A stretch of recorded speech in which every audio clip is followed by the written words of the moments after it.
UGC NET எக்ஸாமில் unit 10ல் income tax and corporate tax planning தான் கொடுத்துருக்காங்க.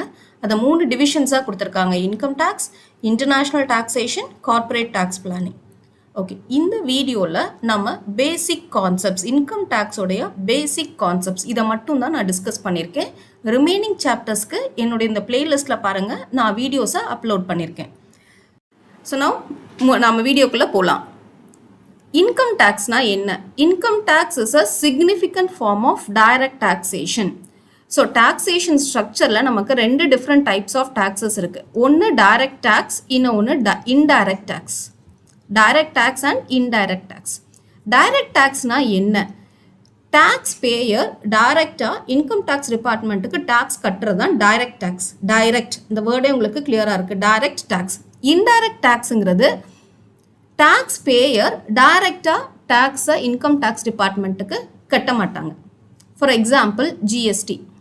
இன்டைரக்ட் டேக்ஸோட பெஸ்ட் எக்ஸாம்பிள் என்ன? ஜிஎஸ்டி. நம்ம ஒரு கடைக்கு போயிட்டு ஒரு பிஸ்கெட் வாங்குகிறோம். பிஸ்கெட் வாங்கும்போது அந்த பிஸ்கெட்டோட ப்ரைஸில் ஜிஎஸ்டியும் இன்க்ளூடடாக இருக்கும். இந்த ஜிஎஸ்டி ப்ரைஸை நான் 10 ரூபாய்க்கு ஒரு பிஸ்கெட் வாங்குகிறேன், ₹1 ஜிஎஸ்டி அப்படின்னா இந்த ₹1 யார் எங்கிட்டேருந்து கலெக்ட் பண்ணுறாங்க? ஷாப்கீப்பர். ஷாப்கீப்பர் யார்கிட்ட அதை பே பண்ணுறாங்க? Manufacturer.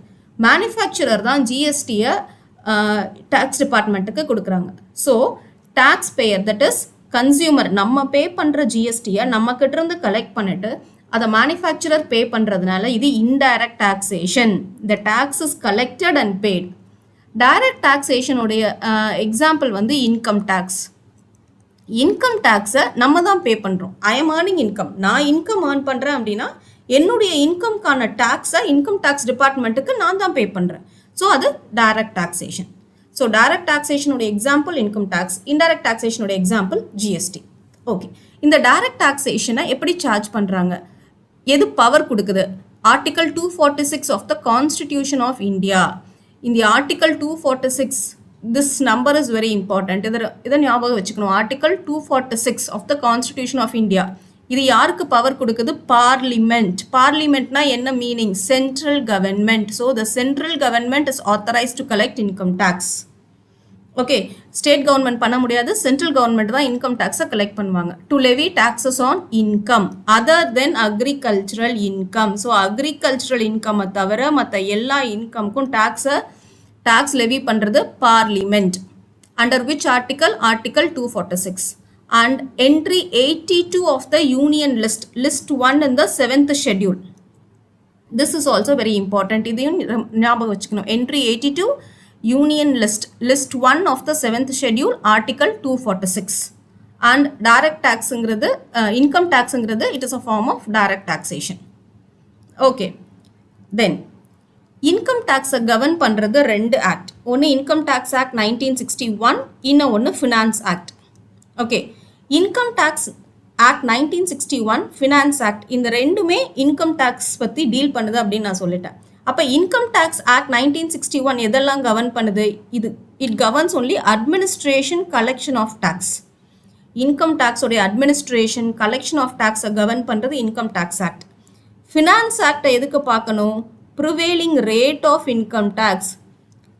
Rate of income tax மாறிக்கிட்டே இருக்கும். Every year finance minister income tax finance பில்லில் இன்கம் டேக்ஸ் ரேட்ஸை டிஸ்க்ளோஸ் பண்ணுவாங்க. ஸோ அந்த இன்கம் டேக்ஸ் ரேட்டுக்கு நம்ம ஃபினான்ஸ் பில்லை பார்க்கணும். அதர்வைஸ் அட்மினிஸ்ட்ரேஷன், கலெக்ஷனுக்கெல்லாம் நம்ம ஃபினான்ஸ் ஆக்டை பார்க்கணும். ஓகே, இந்த இன்கம் டேக்ஸ் ஆக்ட் எப்போ எக்ஸிஸ்டன்ட்க்கு வந்தது? 1961. Income tax act was enacted in the year 1961. இந்த ஆக்ட் எப்போ கேம் இன்டு ஃபோர்ஸ், எப்போ எஃபெக்டிவாக இருக்குது? ஃப்ரம் 1/4/1962. இந்த இயர் எல்லாம் ரொம்ப இம்பார்ட்டண்ட். இதெல்லாம் கேட்குறதுக்கு சான்சஸ் இருக்குது. So income tax act enact பண்ண இயர் 1961. இந்த ஆக்ட் எப்போ கேம் இன்டு எக்ஸிஸ்டன்ட், எப்போ ஃபோர்ஸ்க்கு வந்தது? ஃப்ரம் 1/4/1962. ஓகே, அண்ட் இந்த ஃபினான்ஸ் ஆக்ட், இந்த ஃபினான்ஸ் பில்லை யார் பாஸ் பண்ணுவாங்க? இது parliament. It will be passed in the parliament by the finance minister. Finance minister தான் ஃபினான்ஸ் பில்லை பார்லிமெண்ட்டில் பாஸ் பண்ணுவாங்க. அண்ட் இந்த ஃபினான்ஸ் ஆக்ட் எப்போ அப்ளிகபிள் ஆகும்? எந்த டேட்லேருந்து அது வித் எஃபெக்ட் வரும்? Applicable from the first day of the next financial year. For example February மந்தில் நம்மளுடைய finance minister Shrimati Nirmala Sitharaman finance bill pass பண்ணாங்க இல்லையா? அந்த பில் எப்பத்துலேருந்து எஃபெக்டிவ் ஆகும், எந்த டேட்லேருந்து எஃபெக்டிவ் ஆகும்? அது ஃபெப்ரவரி மந்தில் அவங்க பில் ப்ரெசென்ட் பண்ணியிருந்தாலும் அது எப்போ எஃபெக்டிவ் ஆகும்? From the next first day of the next financial year. நம்ம ஃபினான்ஷியல் இயர் எப்போ ஸ்டார்ட் ஆகும்? யூஸ்வலாக ஏப்ரல் இல்லையா? ஸோ 1/4/23 to 31/3/24 இதுதான் நம்ம ஃபினான்ஷியல் இயர். இந்த இயருக்கான பில்லை தான் அவங்க ஃபெப்ரவரி மந்தில் பாஸ் பண்ணாங்க. ஸோ இன்கம் டேக்ஸில் நம்ம கேலண்டர் இயர் ஃபாலோ பண்ண மாட்டோம், ஃபினான்ஷியல் இயர் தான் ஃபாலோ பண்ணுறோம். இந்த ஃபினான்ஷியல் இயர் எப்போ ஸ்டார்ட் ஆகும்? ஏப்ரலில் ஸ்டார்ட் ஆகி மார்ச்சில் முடியும். ஓகே, இந்த ஃபினான்ஸ் பில் எப்போ அப்ளிகபிள் ஆகும்? From the first day of the next financial year. ஃபெப்ரவரியில் பாஸ் பண்ணுறாங்கன்னா ஃபெப்ரவரிக்கு அடுத்த ஃபினான்ஷியல் இயர் எப்போ வரும்? அந்த கரஸ்பாண்டிங் ஏப்ரல் மந்தில் வரும். So 1/4/23 to 31/3/24. Okay, this is the meaning of basic introduction to income tax. Then இந்த ஃபினான்ஸ் பில்லுடைய ப்ராசஸ், அது ஃபினான்ஸ் ஆக்டாக வர வரைக்கும் என்ன ப்ராசஸ் அப்படிங்கிறது தான் நீங்கள் ஒரு ஃப்ளோ சார்ட் மாதிரி கொடுத்துருக்கேன். ஃபஸ்ட்டு ஃபினான்ஸ் பில்லை ஃபினான்ஸ் மினிஸ்டர் பாஸ் பண்ணுவாங்க. For example Nirmala Sitharaman finance பில்லை பார்லிமெண்ட்டில் பாஸ் பண்ணுவாங்க. She will read it out. Then recommendation, suggestions, considered and changes made to finance bill. இந்த ஃபினான்ஸ் மினிஸ்டர் ரீட் அவுட் பண்ண ஃபினான்ஸ் பில்லில் ஏதாவது சேஞ்சஸ் வேணுமா? பார்லிமெண்ட்டில் டிஸ்கஷன் நடக்கும். சேஞ்சஸ் ஏதாவது கொடுக்கணுமான்றது discussions will be going on. அந்த சேஞ்சஸ் ஏதாவது இருந்தால் அந்த சேஞ்சஸையும் சஜஷன்ஸையும் இன்கார்பரேட் பண்ணிவிட்டு பார்லிமெண்ட் அப்ரூவ் பண்ணுவாங்க. Parliament should approve the finance bill. Parliament approve பண்ணதுக்கப்புறம் அதை பிரசிடென்ட் அப்ரூவ் பண்ணுவார். பிரசிடென்ட் அப்ரூவ் பண்ணதுக்கப்புறம் அது ஃபினான்ஸ் ஆக்டாக கன்வெர்ட் ஆகும். ஓகே, இதுதான் ப்ராசஸ் ஸ்டெப் பை. ஓகே, நம்ம இப்போ இம்பார்ட்டன்ட் டேர்ம்ஸ், இன்கம் டேக்ஸில் இருக்க சில இம்பார்ட்டன்ட் டேர்ம்ஸோட மீனிங் என்னன்றதை பார்க்கலாம். First one is previous year. Income டேக்ஸில் ப்ரீவியஸ் இயர், அசஸ்மெண்ட் இயர், இந்த ரெண்டு டேர்மோடைய மீனிங் கண்டிப்பாக தெரிஞ்சிருக்கணும். இந்த ப்ரீவியஸ் இயர் எந்த செக்ஷனில் கொடுத்துருக்காங்க? செக்ஷன் 3, இன்கம் டேக்ஸ் ஆக்டோடைய செக்ஷன் 3ல் ப்ரீவியஸ் இயரோடைய மீனிங் கொடுத்துருக்காங்க. ப்ரீவியஸ் இயர்னா என்ன? The year in which the income is earned. எந்த இயரில் நம்ம இன்கம் ஏர்ன் பண்ணுறோமோ அந்த இயர் தான் ப்ரீவியஸ் இயர். அது யூஸ்வலி ஃபினான்ஷியல் இயராக தான் இருக்கும். இன்கம் டேக்ஸ் நான் ஆல்ரெடி சொன்ன மாதிரி இன்கம் டேக்ஸில் நம்ம எந்த இயரை ஃபாலோ பண்ணுவோம்? Financial year. ஸோ ஃபினான்ஷியல் இயர்னா அது எப்போ ஸ்டார்ட் ஆகும்? 1st of April ஸ்டார்ட் ஆகி 31st March முடியும். ஸோ இது period of 12 months. It is a period of 12 months. Okay, இந்த பீரியட் ஆஃப் 12 monthsங்கிறது ஆல்வேஸ் எல்லா டைமும் 12 மாதம் பீரியட் தான் ப்ரீவியஸ் இயர் இருக்குமா அப்படின்னு கேட்டால் சில கேசஸில் அது லெஸ் தென் 12 months இருக்கலாம். ஸோ எந்த கேசஸில் அது லெஸ் தென் 12 months இருக்கும்? Newly started business, discontinued business, new source of income. அப்படின்னா என்ன? சே நம்ம ஒரு பிஸ்னஸை ஆரம்பிக்கிறோம். பிஸ்னஸை நம்ம ஆல்வேஸ் ஏப்ரல் 1ஆம் தேதி தான் ஸ்டார்ட் பண்ணுவோமா? இல்லை, நாட் நெசசரி இல்லையா? சே நான் என்னுடைய பிஸ்னஸை நவம்பர் மாதம் ஸ்டார்ட் பண்ணுறேன். நவம்பர் 12ஆம் தேதி என்னுடைய பிஸ்னஸை ஸ்டார்ட் பண்ணுறேன். அப்போ என்னுடைய ப்ரீவியஸ் இயருங்கிறது என்ன? November 12th of November to அந்த வருஷத்தோடைய 31st March. புரியுதா? ஸோ இந்த கேஸில் ப்ரீவியஸ் இயர் 12 months இருக்கணுங்கிற நெசசிட்டி இல்லை. தென் டிஸ்கண்டினியூட் பிஸ்னஸ். டிஸ்கண்டினியூட் பிஸ்னஸ்னா என்ன? சே நான் என்னுடைய பிஸ்னஸை க்ளோஸ் பண்ண போகிறேன், ஷட் டவுன் பண்ண போகிறேன். நான் ஷட் டவுன் பண்ண date say it is on 15th October. சரி, அப்போ என்னுடைய ப்ரீவியஸ் இயர் என்ன? 1st April to 15th October. 15th October என் பிஸ்னஸை நான் க்ளோஸ் பண்ணிட்டேன். ஸோ அதுக்கு மேலே எனக்கு இன்கம் இல்லை. ஸோ என்னோட ப்ரீவியஸ் இயர் கிடையாது. ஸோ உங்களுக்கு புரியுதுன்னு நான் நினைக்கிறேன் இல்லையா? Then new source of income. New source of இன்கம்னா என்ன? ஃபார் எக்ஸாம்பிள் நான் புதுசாக ஒரு ஜாபுக்கு போகிறேன். So far I was staying at home. இப்போ நான் புதுசாக ஒரு வேலைக்கு போகிறேன். நான் வேலைக்கு ஜாயின் பண்ண டேட் என்ன? நான் வேலைக்கு ஜாயின் பண்ண date 1st of October. So 1st October to 31st March. இதுதான் என்னுடைய previous year. Is this clear? So previous இயருங்கிறது நான் இன்கம் ஏர்ன் பண்ண பீரியட். அது ஏப்ரலில் ஸ்டார்ட் பண்ணி மார்ச்சில் முடியும். பட் சில கேசஸில் அது 12 month பீரியடாக இருக்கணுங்கிற அவசியம் இல்லை. எப்போல்லாம் அது 12 month பீரியடாக இருக்காது? ஒரு பிஸ்னஸை புதுசாக ஸ்டார்ட் பண்ணுறது, ஒரு பிஸ்னஸை டிஸ்கண்டினியூ பண்ணுறோம், இல்லை புதுசாக நம்ம ஒரு இன்கம்மை ஏர்ன் பண்ண ஆரம்பிக்கிறோம் அந்த வருஷம். ஸோ அந்த மாதிரி கேசஸில் அது லெஸ் தென் 12 months இருக்கலாம். அண்ட் ப்ரீவியஸ் இயருங்கிறது immediately preceding the assessment year. நம்ம அசஸ்மெண்ட் இயருக்கு முன்னாடி வருஷம் தான் நம்மளுடைய ப்ரீவியஸ் இயர். இந்த பாயிண்ட்டை நான் அசஸ்மெண்ட் இயர் எக்ஸ்பிளைன் பண்ணிவிட்டு உங்களுக்கு எக்ஸ்பிளைன் பண்ணுறேன், ஈஸியாக புரியும். ஸோ அசஸ்மெண்ட் இயர்னா என்ன? The year in which the income earned in the previous year is assessed and brought to tax. Assessedனா calculated. நான் ப்ரீவியஸ் இயரில் ஏர்ன் பண்ண இன்கம்மை அசஸ்மெண்ட் இயரில் கால்குலேட் பண்ணி, டோட்டல் இன்கம்மை கால்குலேட் பண்ணி அதுக்கான டேக்ஸ் லைபிலிட்டியை நான் கால்குலேட் பண்ணி அதுக்கு நான் டேக்ஸ் பே பண்ணுவேன். ஸோ இந்த இயர் தான் ப்ரீவியஸ் இயர். இந்த இயர் தான் அசஸ்மெண்ட் இயர். இந்த அசஸ்மெண்ட் இயருங்கிறது always a period of 12 months from April to March. 1st ஏப்ரலில் ஸ்டார்ட் ஆகி 31st மார்ச்சில் முடியும். So it is always a period of 12 months. புரியுதா உங்களுக்கு? ஓகே, இப்போது நான் இம்மீடியட்லி ப்ரிசீடிங்னு சொன்னேன் இல்லையா, இதனுடைய மீனிங் என்னன்றதை நான் சொல்கிறேன். என்னுடைய ப்ரீவியஸ் இயர், ஃபார் எக்ஸாம்பிள் என்னுடைய ப்ரீவியஸ் இயர் வந்து 1/4/22 to 31/3/23. இதுதான் என்னுடைய ப்ரீவியஸ் இயர். இந்த வருஷம் நான் சம்பாரித்த இன்கம்மை டோட்டலாக நான் எவ்வளோ இன்கம் ஏர்ன் பண்ணியிருக்கணும், இந்த வருஷம் நான் சம்பாரித்த இன்கமுக்கு நான் எப்போ டேக்ஸ் பே பண்ணுவேன்? அடுத்த year, immediate assessment year 1/4/23 to 31/3/24. So இது என்னுடைய ப்ரீவியஸ் இயர் அப்படின்னா இது என்னுடைய அசஸ்மெண்ட் இயர். ப்ரீவியஸ் இயருங்கிறது என்ன? நான் எந்த வருஷம் இன்கம்ஸ் ஏர்ன் பண்ணுறேன், இந்த வருஷம் நான் ப்ரீவியஸ் இயரில் நான் ஏர்ன் பண்ண இன்கம்மை அசஸ்மெண்ட் இயரில் நான் கால்குலேட் பண்ணி டேக்ஸ் பே பண்ணுறேன். ஸோ ப்ரீவியஸ் இயருங்கிறது என்ன? நம்ம அசஸ்மெண்ட் இயருக்கு இம்மீடியட்டாக ப்ரிசீட் ஆகிறது என்னுடைய year before my assessment year. உங்களுக்கு புரியுதா அது? ஓகே. தென் பர்சன். பர்சன்னா என்ன? செக்ஷன் 231 எல்லாத்துலேயுமே செக்ஷன் பார்த்துக்கோங்க. அசஸ்மெண்ட் இயர் செக்ஷன் 29, பர்சன்கிறது செக்ஷன் 231, அதில் டிஃபைன் பண்ணியிருக்காங்க. பர்சன்னா யாரெல்லாம்? இன்கம் டேக்ஸில் பர்சன்கிறது ஒரு லிஸ்ட்டு கொடுத்துருக்காங்க. Individual, HUF, partnership firm, company, association of person, body of individual, local authority, any other artificial person created by law. So இவங்க எல்லாருமே பர்சன். இதை நீங்கள் பைஹார்ட் பண்ணிக்கணும். ஓகே, ஒரு ப்ரீவியஸ் இயர் கொஷின் பேப்பரில் பர்சன் யாரெல்லாம் பர்சன்கிற டெஃபினிஷனில் வருவாங்கங்கிற கொஷின் கூட NTA UGCயில் கேட்டிருந்தாங்க. ஓகே, தென் அசஸினா என்ன?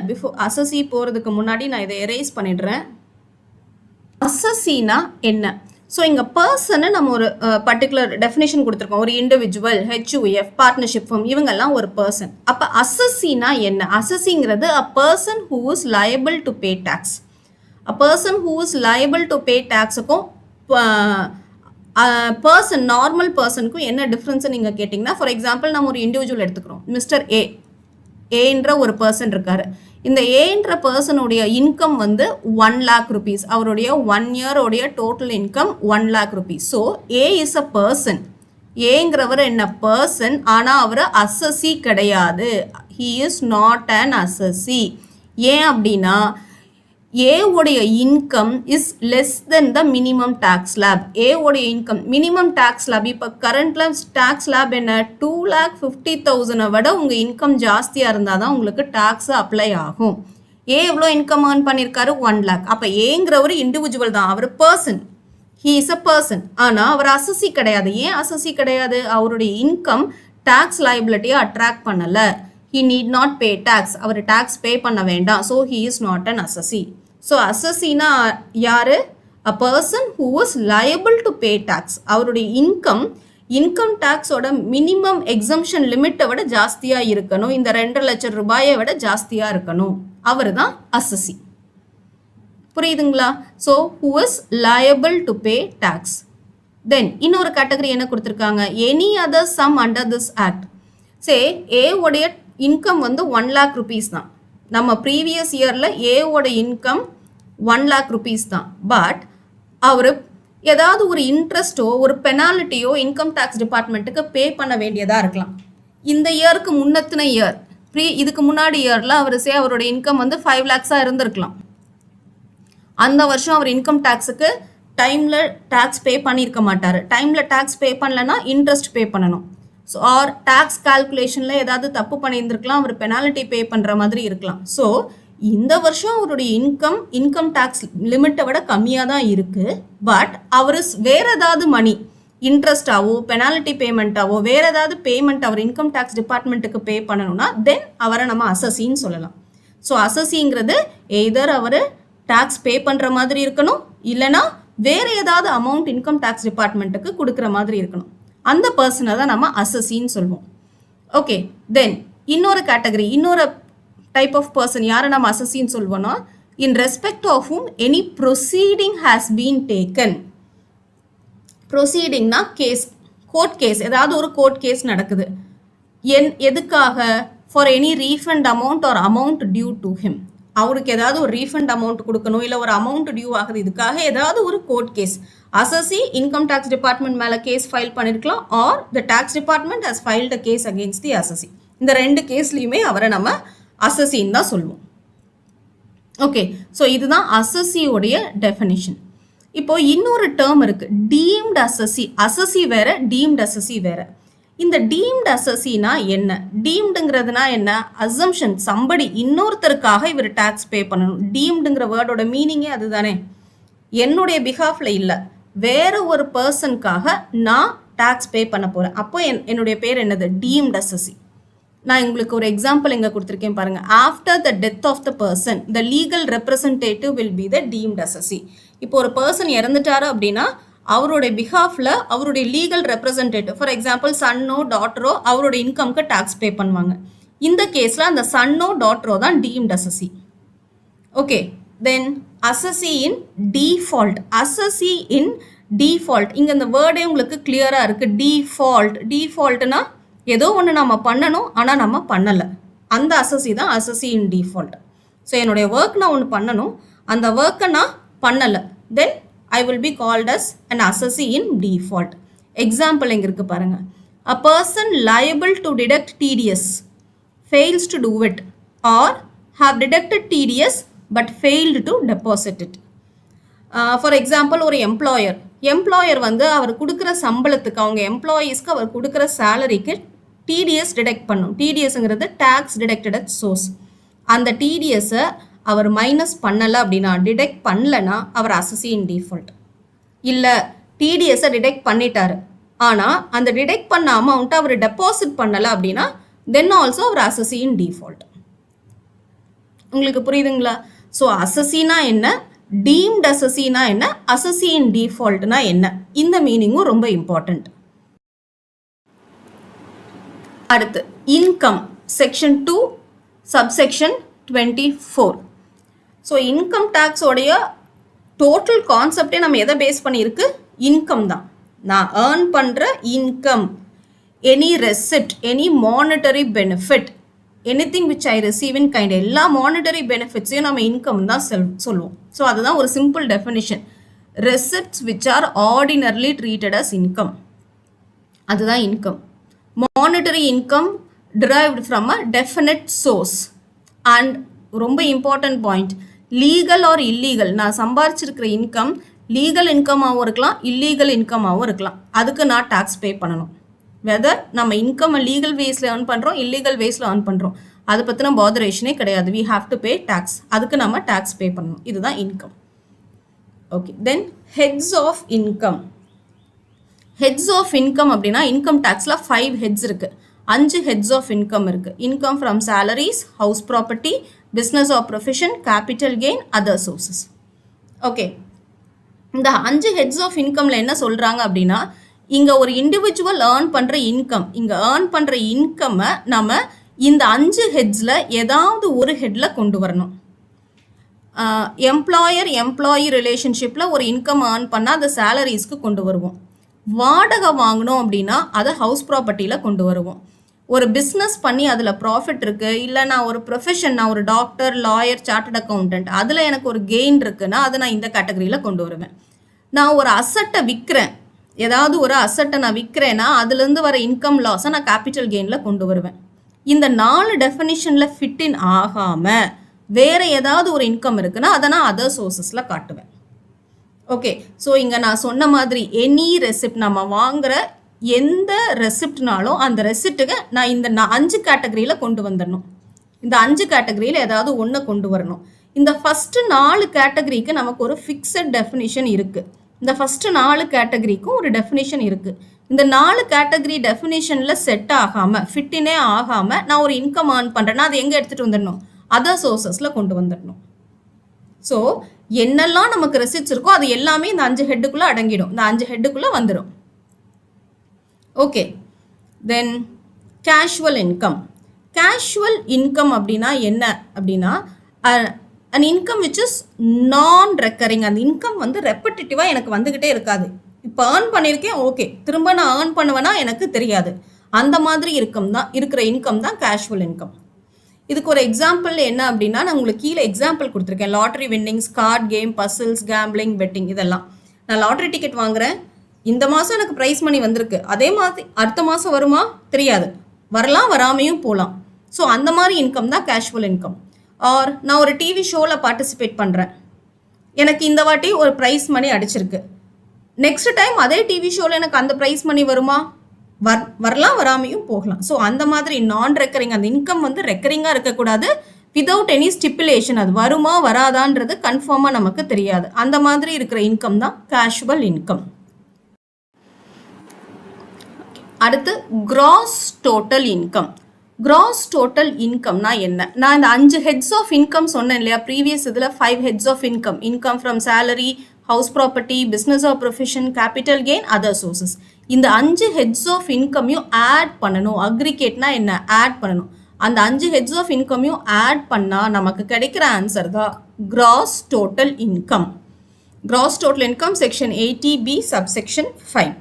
ஓகே, இந்த கிராஸ் டோட்டல் இன்கம்ங்கிறது வெறும் 5 ஹெட்ஸ் ஆஃப் இன்கம்மை ஆட் பண்ணுறது மட்டும் கிடையாது. ஒவ்வொரு ஹெட்டுக்கும் அதுக்கு கீழே டிடக்ஷன்ஸ் இருக்குது, சில டிடக்ஷன்ஸ் இருக்குது. அந்த ஹெட்டோடைய லாஸஸை நம்ம அட்ஜஸ்ட் பண்ணிக்கலாம். ப்ராட் ஃபார்வர்ட் லாஸஸ்னால் என்ன, அது எப்படி அட்ஜஸ்ட் பண்ணுங்கிறதெல்லாம் அந்த பர்டிகுலர் ஹெட்ஸ் ஆஃப் இன்கம்மை டிஸ்கஸ் பண்ணும்போது நான் உங்களுக்கு டீட்டெயிலாக சொல்லித்தரேன். இப்போ நீங்கள் என்ன ஞாபகம் வச்சுக்கணும் அப்படின்னா, கிராஸ் டோட்டல் இன்கம்னா என்ன, 5 ஹெட்ஸ் ஆஃப் இன்கம்மை ஆட் பண்ணால் நமக்கு கிடைக்கிற ஆன்சர் கிராஸ் டோட்டல் இன்கம். ஓகேவா? இந்த கிராஸ் டோட்டல் இன்கம்க்கு இந்த 5 ஹெட்ஸ் ஆஃப் இன்கம்மை கண்டுபிடிக்கும் போது நம்ம என்ன பண்ணிக்கணும், டிடக்ஷன்ஸை மைனஸ் பண்ணிக்கணும், ப்ராட் ஃபார்வர்ட் லாஸஸை மைனஸ் பண்ணிக்கணும்.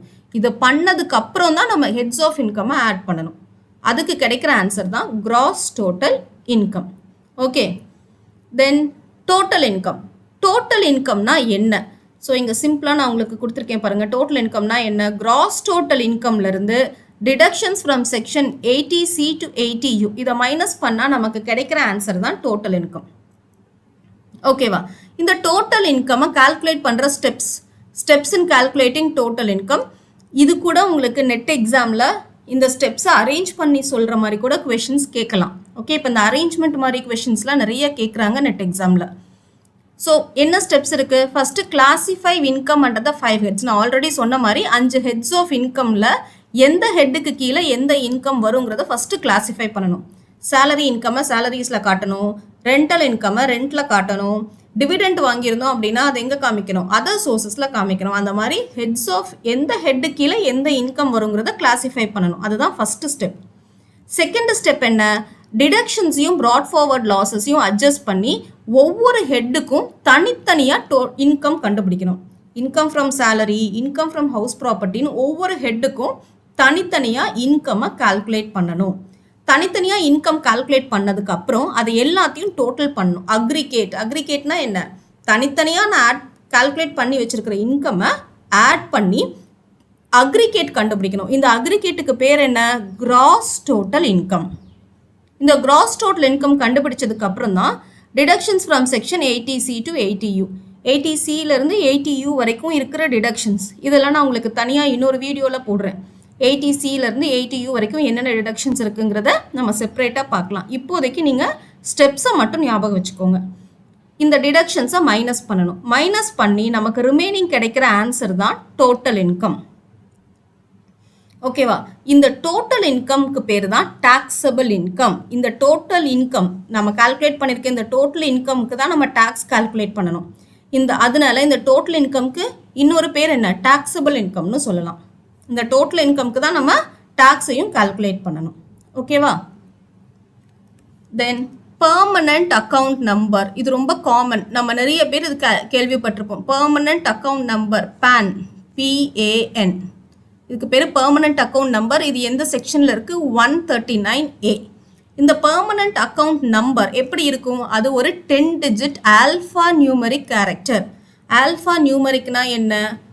நம்பர்ஸும் இருக்கும், வேர்ட்ஸும் இருக்கும். தட் இஸ் ஏபிசி இதுவும் இன்க்ளூட் ஆகிருக்கும் அதில், அண்ட் டிஜிட்ஸும் இருக்கும். 1 2 3ன்னு நம்பர்ஸ் இருக்கும். So it's a combination of alphabets and numbers. Alphabets numbers ரெண்டுடைய காம்பினேஷன். அண்ட் எத்தனை டிஜிட் இருக்கும்? 10 டிஜிட் இருக்கும். இதை நம்ம எந்த ஃபார்ம் யூஸ் பண்ணி அப்ளை பண்ணணும்? Form number 49A. Permanent account number apply பண்ணுறதோட அப்ளிகேஷன் ஃபார்ம் நம்பர் என்ன? 49A. அண்ட் ஒன்ஸ் நமக்கு பேன் நம்பர் அலர்ட் ஆயிடுச்சுன்னா இன்கம் டேக்ஸ் டிபார்ட்மெண்ட்டோடைய எல்லா கரஸ்பாண்டன்ஸ் கூடயும் நம்ம கண்டிப்பாக பேன் நம்பரை கோட் பண்ணணும். ஓகேவா? Then tax deduction and collection account number section 203A. Tax deduction and collection account number. இது யாருக்கு அப்ளை பண்ணி வாங்கிக்கணும் அப்படின்னா, persons who are deducting tax or collecting tax at source.